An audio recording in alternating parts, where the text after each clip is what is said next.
Hello guys, आज हम पढ़ेंगे समतलीय गति, जिसमें पिंड के वेग व त्वरण के परिणाम वक्रपथ पर परिवर्तित होते हैं। यह गति क्या कहलाती है? हमारी समतलीय गति कहलाती है। ठीक है।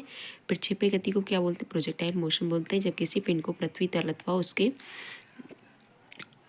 उसके समीप जब किसी बिंदु से किसी प्रारंभिक वेग से ऊर्ध्वाधर से भिन्न किसी दिशा में फेंका जाता है तो पिंड गुरुत्व के अंतर्गत एक वक्रपथ के अनुदिश गति करता है। तो पिंड की इस प्रकार की गति को हम क्या बोलते हैं? प्रक्षेपी गति कहते हैं।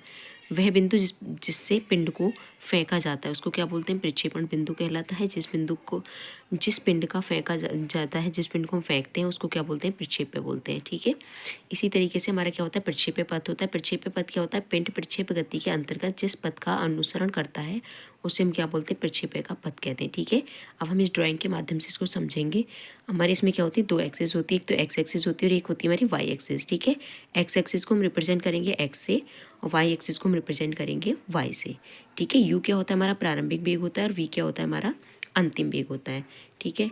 अब इसमें क्या हो जाएगा? हमारा जो प्रारंभिक वेग है वो हमारा यू है और अंतिम वेग क्या है? हमारा वी। और इसी तरीके से हमारी जो दोनों अक्ष दे रखी है, एक तो हमारी एक्स एक्सिस और एक है हमारी वाई एक्सिस। ठीक है। तो वाई एक्सिस पे हम क्या लेंगे? यू वाई इक्वल टू क्या हो जाएगा? U sine theta. और यू एक्स क्या होगा? हमारा एक्स एक्सिस पर u x equal to u cos theta होगा। ठीक है। इसी तरीके से हम जो इसकी ऊंचाई दे रखी है उसको क्या मानेंगे हम एच, जिसको क्या बोलते हैं? प्रक्षेप्य ऊंचाई। ठीक है। इसी तरीके से हम आगे सॉल्व करेंगे इसको। माना किसी बिंदु ओ से एक पिंड क्षैतिज से थीटा कोण बनाते हुए यू वेग से प्रक्षेपित किया जाता है तो ओ एक्स दिशा में प्रारंभिक वेग क्या हो जाएगा? हमारा u x equal to u cos theta, जो मैं पहले बता चुकी हूँ। और यहाँ पर जो हमारा त्वरण होगा वो क्या हो जाएगा? जीरो। मतलब एक्स एक्सिस पर जो त्वरण होगा वो हमारा जीरो होगा। और वाई दिशा में प्रारंभिक वेग यू वाई इक्वल टू क्या होता है? You sine theta. और यहाँ पर त्वरण क्या होगा? हमारा ए इक्वल टू हो जाएगा हमारा जी के बराबर, माइनस जी। टी समय बाद पिंड का क्षैतिज दिशा में विस्थापन क्या हो जाएगा? इसकी इक्वेशन क्या होगी?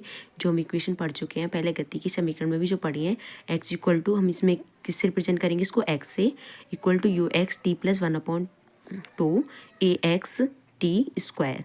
क्षैतिज के लिए हम क्या करेंगे? इक्वल टू हमारा जीरो है, यू एक्स इक्वल टू क्या हो जाएगा? U cos theta. तो एक्स बराबर क्या आ जाएगा? U cos theta t half into में जीरो इंटू टी स्क्वायर। ठीक है। अब ये पूरी वैल्यू क्या हो जाएगी? हमारी जीरो हो जाएगी। तो एक्स इक्वल टू क्या आ जाएगा? U cos theta T. तो टी की वैल्यू हम यहाँ से निकाल सकते हैं। एक्स इक्वल टू क्या हो जाएगा? U cos theta. ऊर्ध्वाधर दिशा में विस्थापन क्या होगा? वो हमने क्षैतिज के लिए निकाला था, ऊर्ध्वाधर के लिए निकालेंगे तो सेम हमें करना है, सिर्फ हमें इसकी वैल्यू चेंज करनी है। और एक्स के ऊपर क्या आ जाएगा? वाई।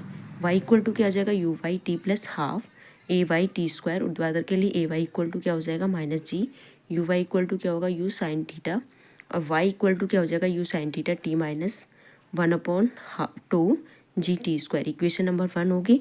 समीकरण 1 में हम t का मान रखेंगे जो हमने पहले निकाला है। ठीक है। अब इसी इक्वेशन में हम क्या करेंगे? t का मान, t की वैल्यू रख देंगे तो y इक्वल टू क्या हो जाएगा? U sine theta x upon में u cos theta minus 1/2 g x upon में यू कॉस थीटा का होल स्क्वायर। ठीक है। u से u क्या हो जाएगा? कट जाएगा। और साइन थीटा अपॉन में कॉस थीटा क्या होता है? हमारा टेन थीटा के बराबर होता है, माइनस जी एक्स स्क्वायर अपॉन में 2 you square cos square theta. ठीक है। ये क्या हो जाएगी? हमारी y की वैल्यू होगी। और पिंड का प्रक्षेप्य पथ क्या होता है? परवलयाकार होता है। गैलीलियो ने क्या करा है? इसको सिद्ध किया है। प्रक्षेप का उड्डयन काल हम नेक्स्ट वीडियो में करेंगे। Thank you.